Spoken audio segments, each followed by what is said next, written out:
Good evening, good evening, good evening. Allow me to introduce myself. My name is Jason Wallace, and I am the Director of Business Development for EatOkra. And we want to thank you for registering for this webinar, educational webinar. We've been having these webinars every Monday throughout the month of April. And we've been focusing on the metro, the Washington, D.C. metro area. And this is the last of 4 very knowledgeable, educational, free, I want to keep saying free webinars that was produced by EatOkra, and we'll continue to have these going forward. We want to encourage you to tell a friend, bring a friend as we go forward. Tonight, we have an excellent discussion going on with Uber Eats. We want to encourage you to go into the chat and ask questions. And if you're not familiar, EatOkra reveals methods to grow and scale your business with industry professionals. Together, we cover everything from participating in culinary incubators and pop-up events to effective brand storytelling and getting the best out of your partnerships with third-party delivery platforms such as Uber Eats. So, again, we want to thank our partners at EatOkra, Uber Eats, PepsiCo, Dashable.com, and we want to thank Apple Guide for collaborating with us on our Apple Guides. Thank you.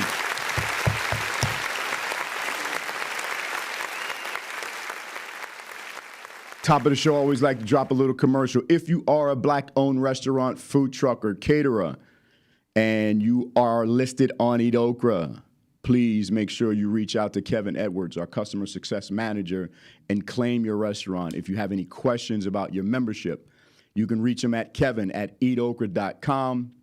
If you are not on the app and you would like to become a member, go to EatOkra, the app, download it, upload your photos of your restaurant. Let us know who you are.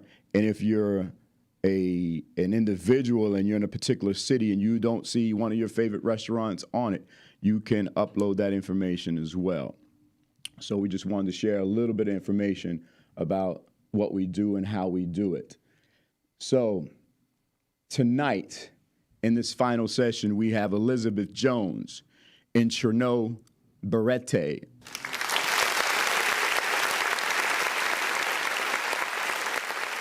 Elizabeth and Cherno, welcome to the show. How are you doing today? Thanks for having us. No problem, no problem. So, tell us a little bit about yourself. Let's start with ladies first. Elizabeth, tell us a little bit about yourself and your position that you hold with Uber Eats. Yeah, absolutely. I've been at Uber Eats serving as an account manager for a little over a year now. Right now, my job as an account manager is solely focused on DC, DMV restaurants. So what that means is, we want to make this region an Uber Eats city. We want to engage with as many restaurants and bring them onto the platform and, make DMV a Uber Eats place to be. Okay. All right. Cherno, tell us a little bit about yourself. Hi, I'm an account executive at Uber Eats as well. I oversee the entire DMV from the district to Maryland and Virginia, really partnering with restaurants to get the best selection, the best food for my city, especially being a local here, native, born and raised, really looking out for my city and just making sure that, again, we have as many great restaurants as possible on the platform. Excellent. And we want to thank you again for your partnership. Again, for those who may not be familiar, EatOkra is the go-to app for discovering Black-owned restaurants nationwide. We're food, culture, and community link. EatOkra has connected over 330,000. We just went up 30,000. We've had 300 for a long time. 330,000 foodies and culinary creators and restaurants like yourself, restaurateurs like yourself. So, again, push the app. Go to the app, download the app, tell a friend, bring a friend, and let's keep these things going. So, without any further ado, Elizabeth, tell us a little bit about the goals and the commitments that Uber Eats has, particularly in the DC market, and some of the things that you'd like to accomplish. Yeah, great question. And I think, goes without saying that right now is a weird, difficult, strenuous, financially burdening time for restaurants. And doesn't matter if it's DMV, doesn't matter if it's West Coast. This is a hugely changing and difficult time for any local businesses. And my job as an account manager, and I think there's lots of different perspectives on it, right? When there's a third-party delivery service such as Uber Eats, that we don't want to help out the small guys, and that couldn't be further from the truth. We've launched at Uber, we've launched a ton of different incentives and different programming just around engaging and even providing like relief to our partners and our small businesses. It's been a really important time for us to, be a little bit of a landline, right? And make sure that as long as we're keeping your local business strong too, like that impacts us, right? We are fully interested in keeping our small businesses alive and keeping them running. And Uber Eats is obviously a way to provide a unique way to allow these businesses to keep running. I think, it's hugely important to have these types of partnerships because obviously when in a world where people don't feel comfortable coming into your restaurant, it has nothing to do with you as a small business. It has nothing to do with, any safety precautions that you may be putting in place, but people are scared and people are not comfortable making those decisions. Right. So partnering with an Uber Eats or any other third party, state the obvious, is allowing you a way to get your food out there and to keep making money. Got it. Janelle, anything you want to add to that? Yeah, exactly. To Elizabeth's point, we're really out here to help businesses thrive and grow. I mean, if as a small business, if you haven't considered third-party option before, now is the time. And that's the thing with business, is constantly evolving and you're constantly adapting to changing environments. And Uber Eats came in at a perfect time to really help out these small guys and really help them keep driving those profits, keeping customers returning, even throughout this entire pandemic where people aren't able to go indoor and dine, especially, for PG County and Montgomery County, for instance, where indoor dining was banned for a certain amount of time.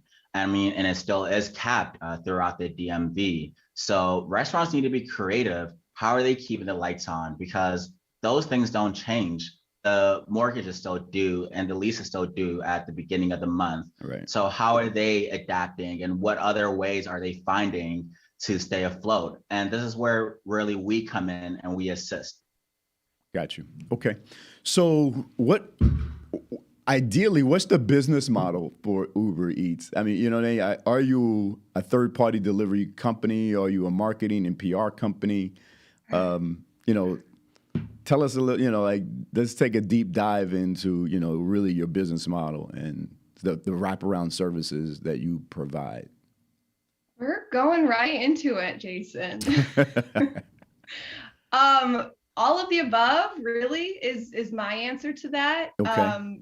Our goal is not to take, you, Jason's Deli, let's just say that, right? My goal at Uber Eats is not to take your loyal customers, right? You've got your loyal customers at Jason's Deli that come in every Friday and Saturday for a sandwich. Uber Eats' goal is not to say, well, I'm going to steal your loyal customers and make them come through our app, right? That's not the goal. Okay. The goal is to bring you new eaters, right? You've got your loyal people. They're going to keep coming back. They're going to keep coming into your restaurant. But what Uber's doing is we're bringing new people who maybe never experienced Jason's Deli before. Ooh, maybe I saw a social media post about them, but I've never actually tried it myself. Uber Eats is an easy, as silly as it is, risk-free way for an eater to try a new cuisine, try a new food. So we're bringing you those customers now. Right. So it's definitely marketing. It's definitely, a way for you to sell your products, but we're giving you that extra heightened visibility. Got it. Chano, look like you want to say something before I go deeper. No, I think Elizabeth really touched on a lot of the main points. Again, our main job here is to really help. I mean, how many times have you and I been to a new city and you don't know where you want to eat? I mean, sure, you can spend hours on Yelp, but it's so much more convenient to just scroll on the Uber Eats app while you're in the Uber for recommendations and see what is out there. I mean, the way we have the marketing placed in the app, it really exposes these restaurants to thousands upon thousands of potential eaters all throughout their city.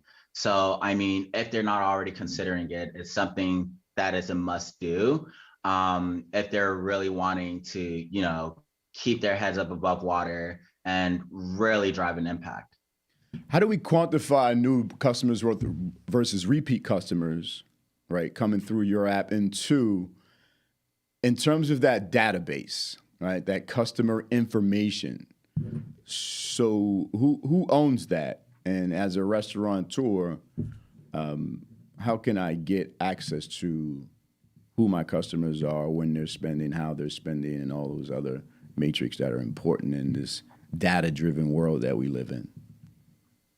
For sure. Yeah. And the beauty is, with our restaurant dashboard, and this is not an upsell, not an upgrade, any Uber Eats partner restaurant is going to have access to this, but you'll be able to track, in this, let's just say 7-day period, I've had 26 repeat customers. Not even that, we can even take it a step further. Okay. And if you're managing your live Uber Eats tablet and I get a new order that comes in for Jason's Deli, I can actually see, Cherno's placing a new order with Jason's Deli right now. Cherno has ordered from Jason's Deli 17 times. I'll see that in a live order. So me as a restaurant owner, I might want to say, well, Cherno's such a great customer. I know he's a repeat. Let me just throw in a little freebie for him to keep him coming back. Got you. So do you help restaurateurs navigate that? Because, restaurateurs, they wear so many hats and they're so busy. Is there any training or ways to really leverage the data that they're collecting, that you're collecting, or that is available? Yeah, we've got, full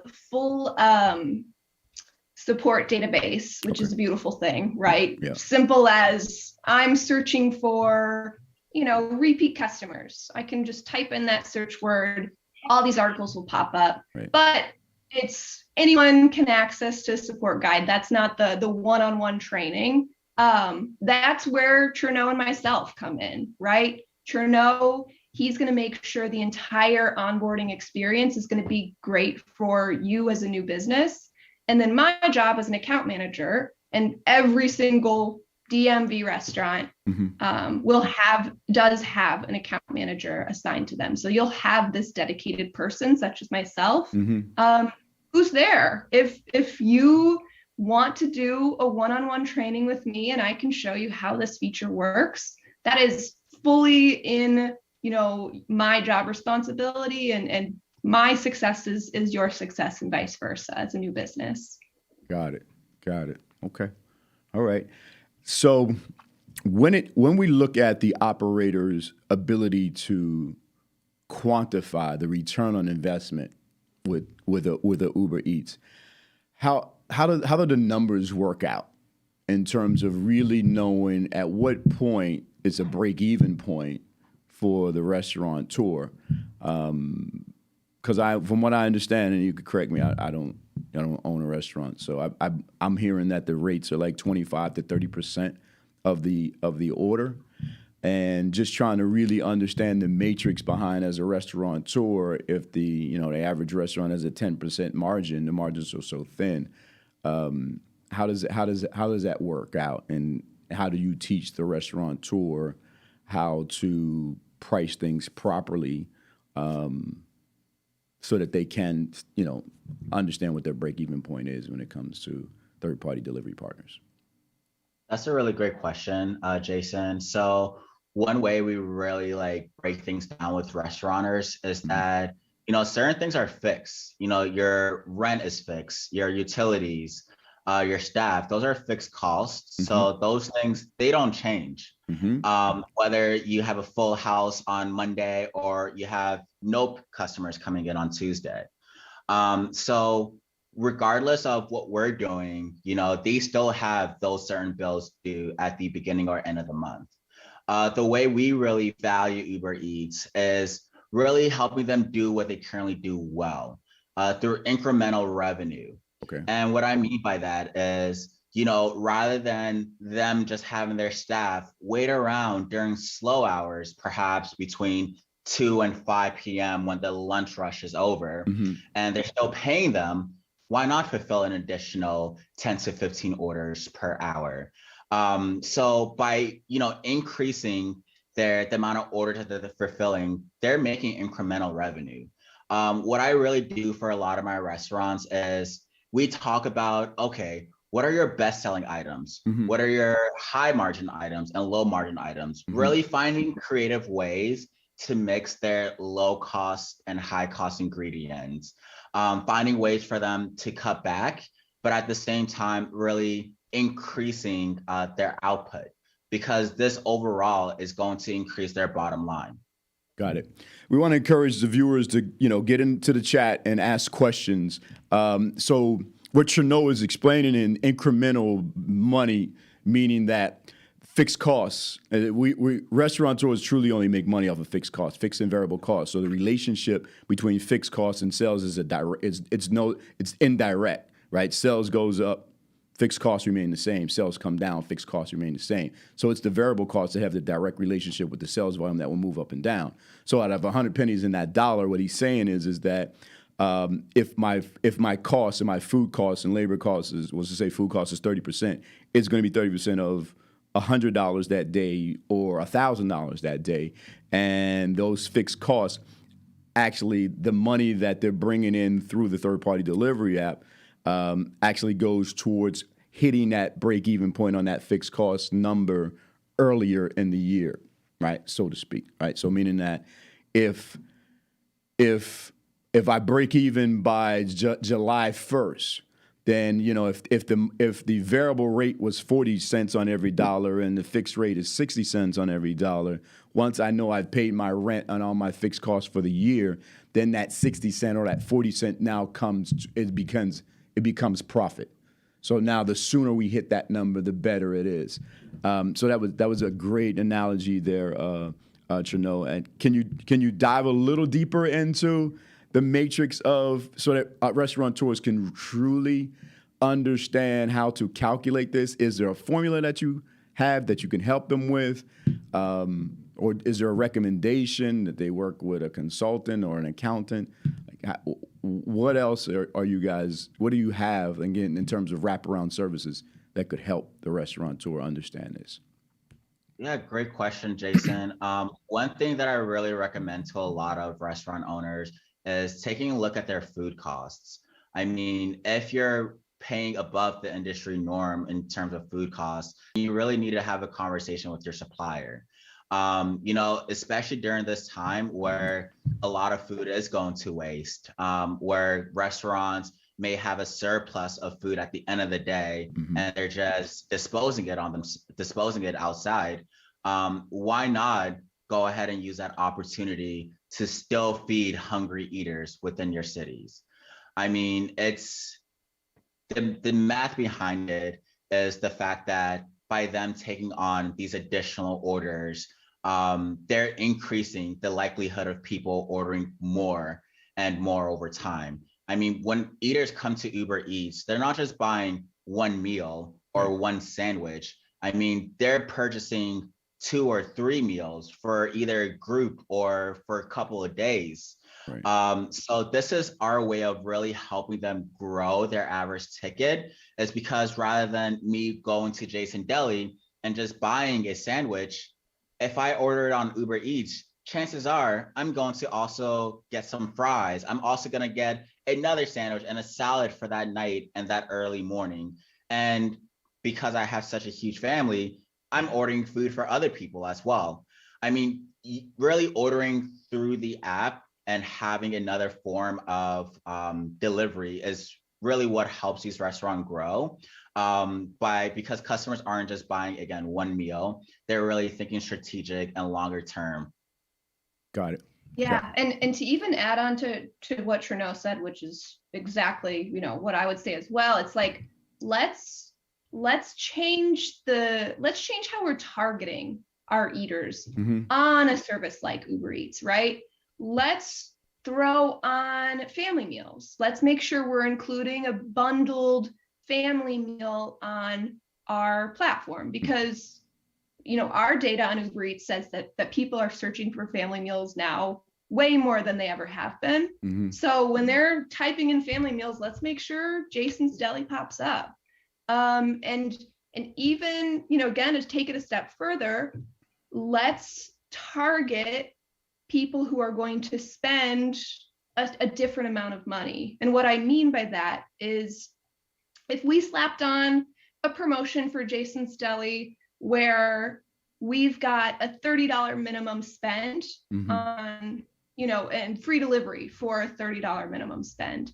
Now we're targeting Jason's Deli to people who are going to spend a minimum of $30. And so, yes, like you're now having less and less of those $5, $6 orders.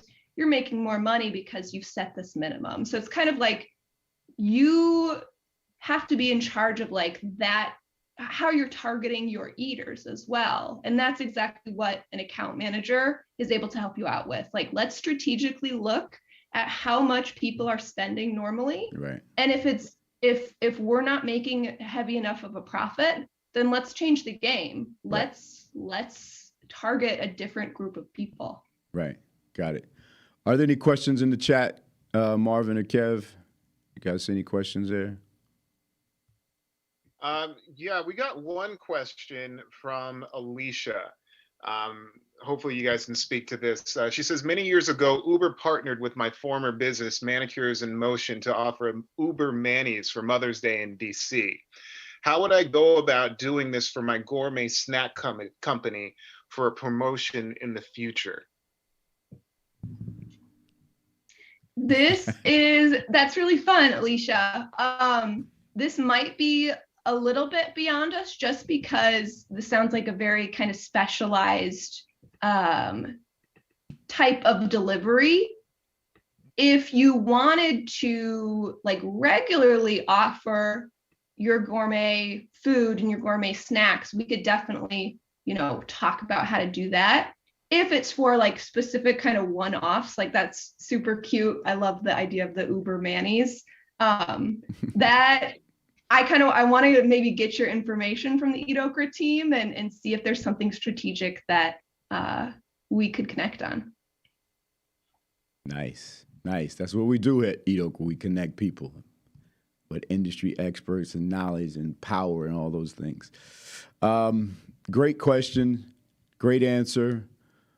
What are some of the challenges that you see on both your end and on the restaurateur side,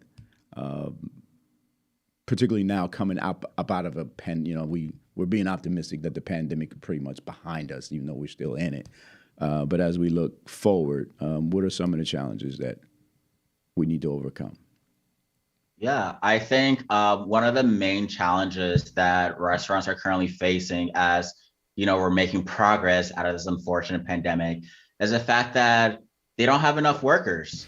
I mean, a lot of people are receiving their stimulus checks and unemployment, and that's kind of demotivating them to really get back into the workforce. So now restaurants are faced with this demand and customers coming into their doors and wanting their food, and them unable to satisfy these orders or really push to the edge. So this is where, as things start to open up, we really encourage all restaurateurs is to really get their staff vaccinated. I mean, DC, especially Maryland and Virginia, they're really promoting all these health services to get vaccinated fully for free, and even searching for new workers. I've gone to a few restaurants where they're offering sign-on bonuses to bring workers back.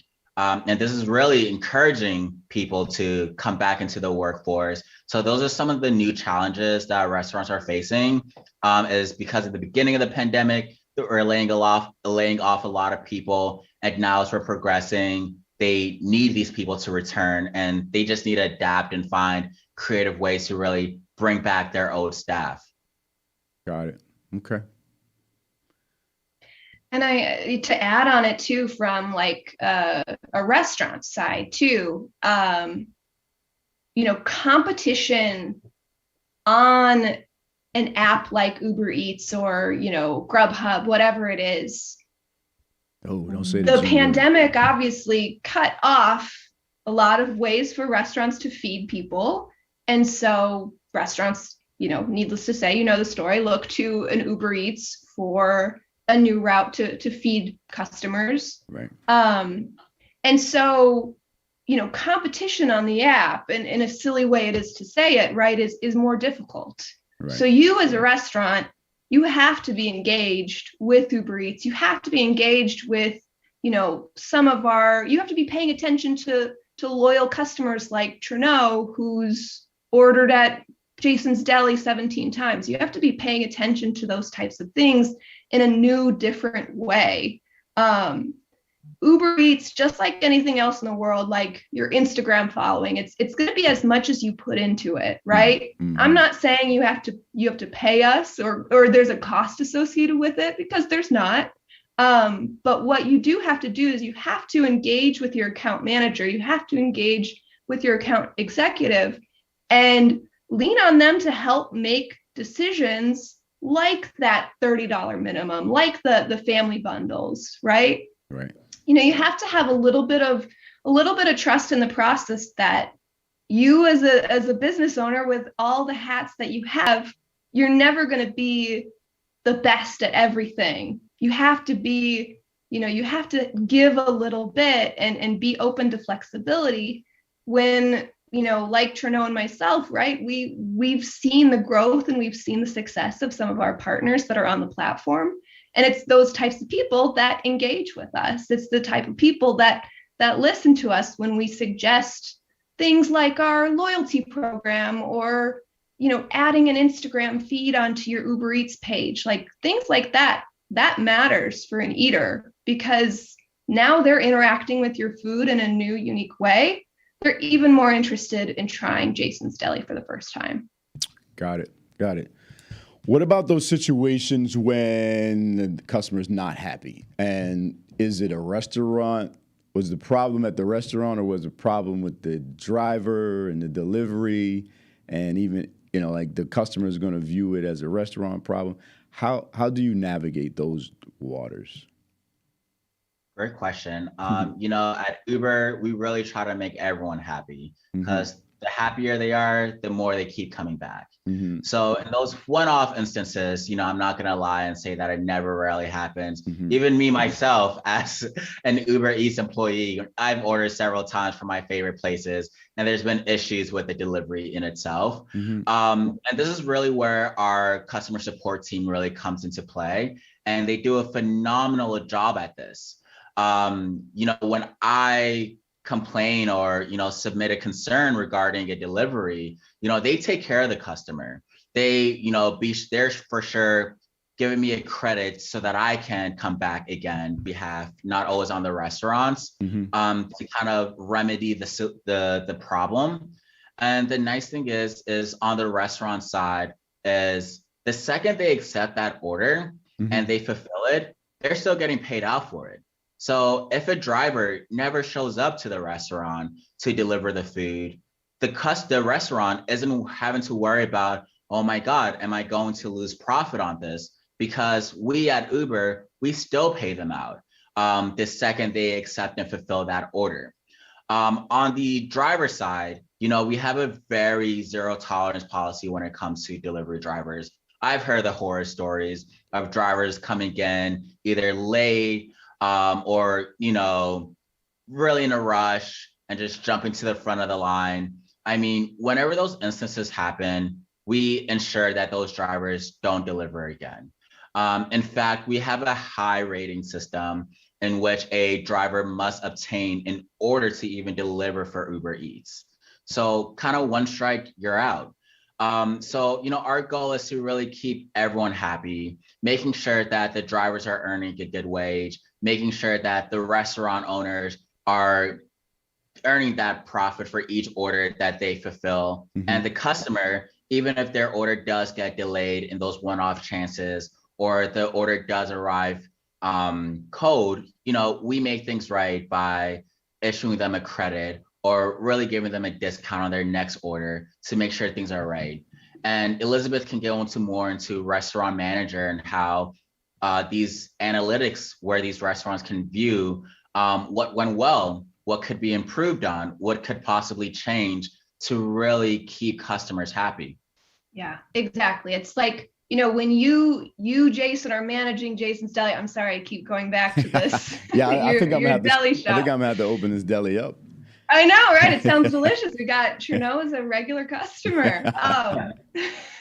But when you partner with Uber Eats, right? Mm-hmm. Like there's a level of a delivery driver coming in, right? Mm-hmm. We want the right thing. We choose and host drivers on our platform that do the right thing. And it's a world in which we can't control, where there might be one bad egg out of every, million. Right. And our CEO's like, his standpoint is we do the right thing, period. I love that. And I live by that myself. Right. Right. And even to address some of the questions that have come in here too from Crystal and Alicia, like it happens, right? Where you've got an order, maybe it's a big, huge order that's $70 that you just prepared, and now the worst happens and a delivery driver doesn't show up. And so now the eater's unhappy, the restaurant's confused, and the delivery driver nowhere to be seen. Like that is a crappy experience all around. Right. And we're going to pay you out for that order. We're going to reimburse the eater for that order, right? So we're going to do the right thing in this type of situation. Yes, it sucks. It's not going to happen all the time, but it's something that I understand as a restaurant owner. It's really hard to give up that level of control, right? Yeah. But you have to also trust that at the end of the day, we are going to do the right thing. Do the right thing. And Jason, too, to get to your question too about like analytics and the dashboard, with Uber Eats, we're now able to like track your food at Jason's Deli in a different, unique way. Like maybe you as a restaurant owner are sending out a survey to your eaters regularly, right? You're checking in, making sure everything's going well. But maybe you're doing that bi-monthly, maybe, sometimes you get good responses, sometimes you don't. The beautiful thing is that on Uber Eats, we're asking eaters to rate your food on every single order. So you're able to track in restaurant dashboard, okay, the fish sandwich, is getting a 9 out of 10, right? Mm-hmm. So this is an awesome food item. Mm-hmm. So I'm going to want to maybe bundle it with something else and sell that at a decent price. But you're able to see what's working and what's not. Hey, if that, pastrami sandwich is 5 stars or less, let's cut those costs from our restaurant, right? Because we know people aren't enjoying this. Right. And we can adapt our menu and move on from it. So I think having a tool like Uber Eats gives you insights and data that maybe you wouldn't normally be able to see through Right. your walk-in customers. Got it. Kevin, any questions in the chat? Yeah, we just got a question from Apollo. Has Uber Eats conducted studies in predominantly Black communities impacted by food insecurity, public transportation challenges, and high poverty rates? If so, what suggestions do you have for restaurateurs in these communities?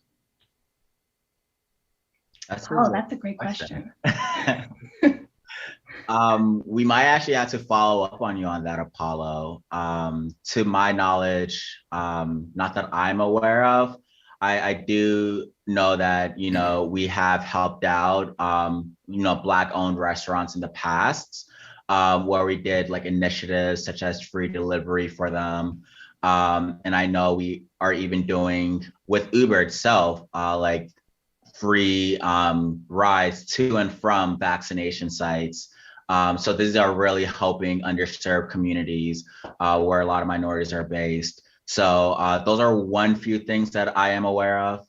But again, we could definitely follow up on you with that. Yeah, I remember, I think it was maybe like 2 years back, and don't quote me on this, but I remember something came up that we were noticing, and this was on the Uber ride side, not Uber Eats, but something about like, in an underrepresented area, right? Drivers would cancel because they didn't want to go to that, quote unquote, bad part of town. So like trends like that were happening, and we were able to catch that. And we want, our app to be a safe place for everybody to use. We don't want that kind of discrimination to happen where, as an Uber driver, I'm just deciding not to go to this area just because I have, whatever perceptive, whatever opinions about that area. So that is something I do know that we had seen happen in the past, and there was a team working to correct those kinds of racial discriminatory like acts, like canceling a ride for that reason. Redlining, basically. Yeah. Kevin, go ahead. If you got more questions, I want to come back to the pricing model. So go ahead, Kevin. Okay, let's get this one in from Alicia. Yep. How does Uber Eats guarantee that food businesses are legit and operate under the food safety standards and from legit restaurants and commercial kitchens? Great question, Alicia. So one thing with Uber Eats is, you really have to put in legitimate information. These are things that we vet for during the process of, signing up a restaurant. So if, for instance, you're operating out of your mom and dad's kitchen in your townhome in the suburbs, that's something that we'll definitely flag and catch on to. Restaurants need to upload a valid health inspection onto the platform. And, those that aren't verified, they do get flagged and they do get removed. We do have virtual restaurants on Uber Eats that operate out of your standard brick and mortar ghost kitchens, if you will. And those are, clearly labeled and identified as well. Those are more so for, the restaurant that wants to try a unique menu and currently have it out of their normal operations. But in terms of other restaurants that are illegitimate, we're checking the websites, we're calling the restaurants, ensuring that these are legitimate places and that, no one's getting underneath the cracks. Yeah. And that's, beyond step one too, right? It's like once you're on the platform, we're still doing regular health and safety checks, right? So if someone sends feedback about Jason's Deli and said, I received the chicken sandwich and the chicken was not cooked, Uber's collecting that feedback, logging that, and once it's appropriate to take a restaurant off with a certain amount of those types of complaints, we do take that very seriously. Okay. Any other questions, Kev? That's a great answer. But I also have a question, kind of piggybacking off of that, Elizabeth.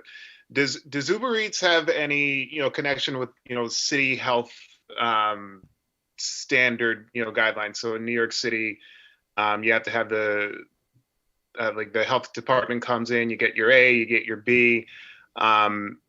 Is there any way of reporting health standards on the Uber platform, or for a guest who might be who might want to know like what the health score of that restaurant is?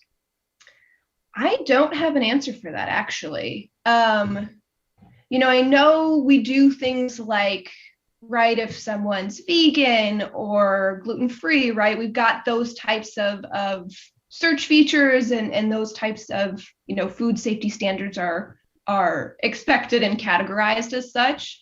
But I don't know, like citywide. I don't have an answer for that, Kevin. I'm sorry to say. Oh, good. Thank you. Okay, we have about 15 minutes left. So, Elizabeth and Chanel, we want you to kind of think about, what you want to leave top of mind with our viewers as we wrap up.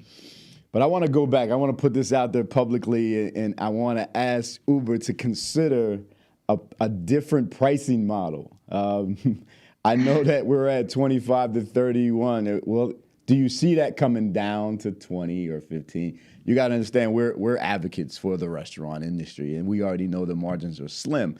So I'm wondering if we could come up, and if you need to call me, let me know. Just holler at me. I'll help you figure it out.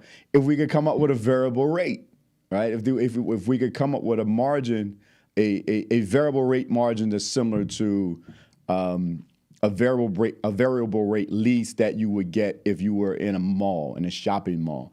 Because one of the things that clearly I think COVID has done is it's exposed many of the things that were not sustainable in the food service industry game. The whole game was like, we need rent regulations in the food service industry, because you have restaurateurs, particularly in, markets like New York City, paying $80 and $90, $100 a square foot, as if they're retail operations. And the problem is in my world, in Wallace's world, restaurants are not retail businesses. They're manufacturing plants, right? They bring in raw materials. They manufacture them into end usable product, and they market and simultaneously market and sell it to the end consumer, right? So that's not Macy's where, they're buying Calvin Klein and Nike from the manufacturers, and I'm just selling. And I'm not Walmart, right?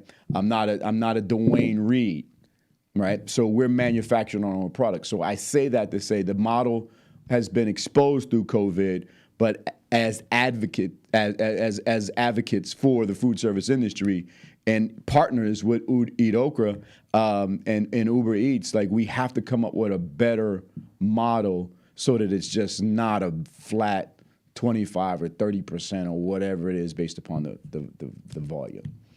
So you talk to me about that. I know that might not be at your level to make that kind of decision, but are there any conversations going in that direction where, all right, how can we get that percentage lower and going, down instead of up? Yeah, great question, Jason. And I think I'm gonna have to ask you a similar question back. How much are you willing to invest in your restaurant and in your business?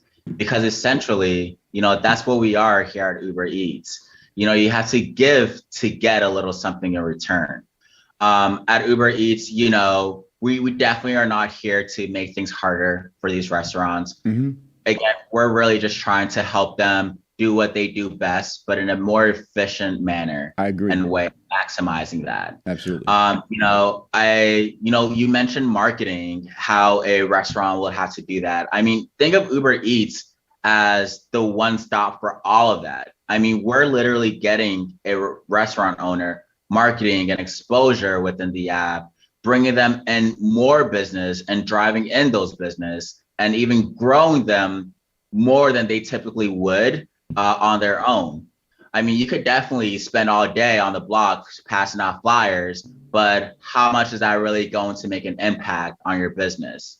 Having a name like us, where we already have the acumen of really understanding the logistics of being able to deliver the food within less than 15 minutes. These are things that restaurants must consider. To your point of having a more variable, rate to kind of meet these restaurants halfway, we actually have introduced, various pricing models, apart from just the 25 to 30% for delivery. If I'm a loyal customer to Jason Deli, as I am, I've been ordering 17 times from you,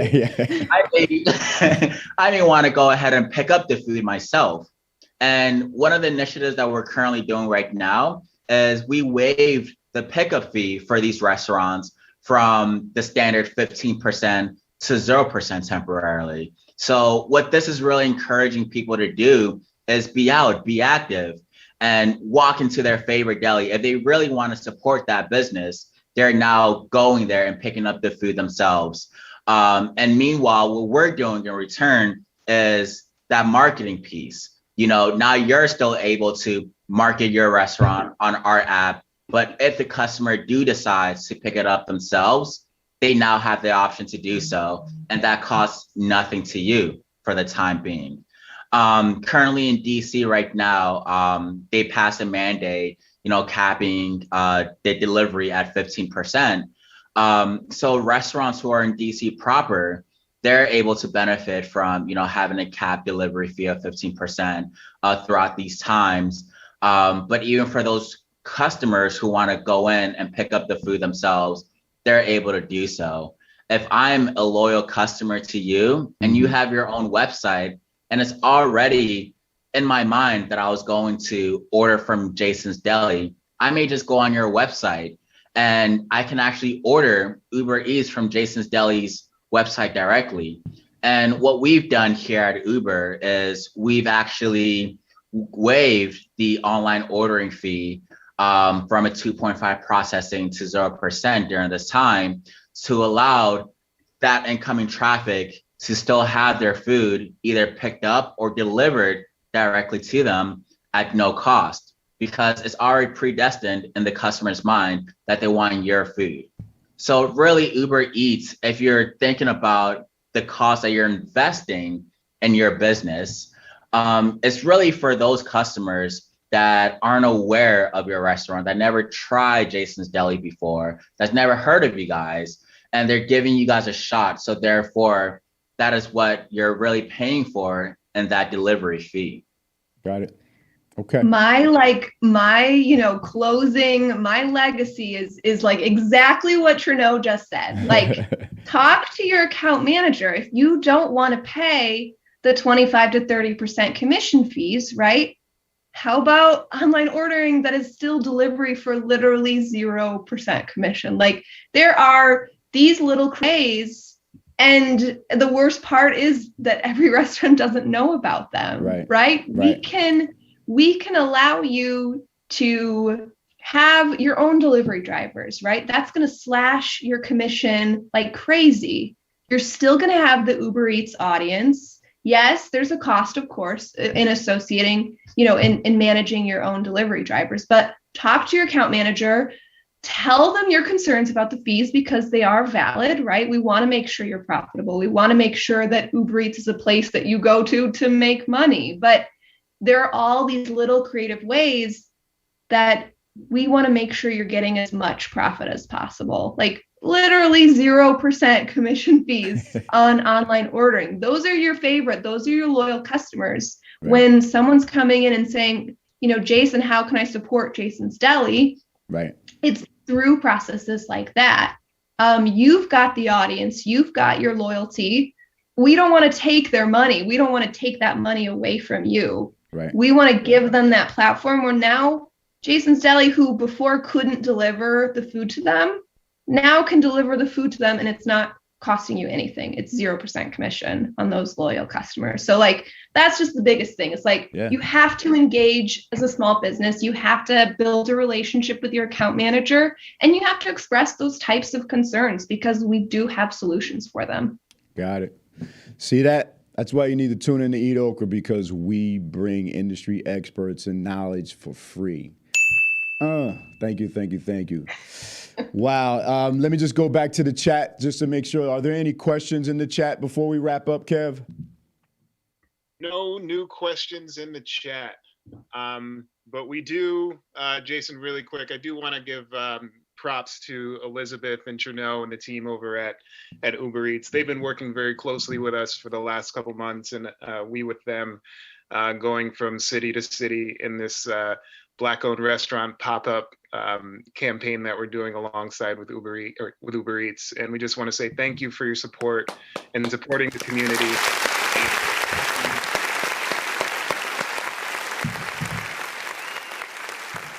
Helping out these restaurant owners. If you're in the chat or you're listening to the rerun at some point, check out our pop-up in Harlem.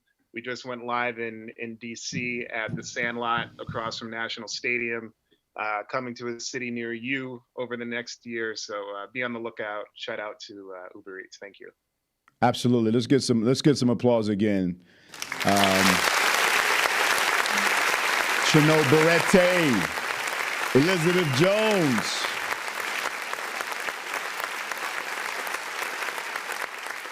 Excellent information. Again, as Kevin said, we want to encourage the viewers to go to the EatOkra YouTube and watch this over again. Tell a friend, bring a friend. Go back to some of the previous webinars that we've had and look at those. There's a lot of wealthy information. Great free knowledge, knowledgeable information from industry professionals at the highest level. So, Elizabeth Jones. Alicia, we're going to talk. Final thoughts, comments. One thing. Go ahead, One thing I wanted to leave this off with is that, thank you guys so much for, coming, tuning in and listening to us speak. We really want to help Black-owned businesses and other minority-owned businesses. One thing that I'll be sharing with Jason and Kevin is a Google form for all restaurants to sign up on if they're not currently partnered with Uber Eats. We'd like to offer you guys free delivery for the month of June, just for attending with us this week. Thank you so much for your time. Nice. Thank you for that. That was huge. Wow. Elizabeth, take us out.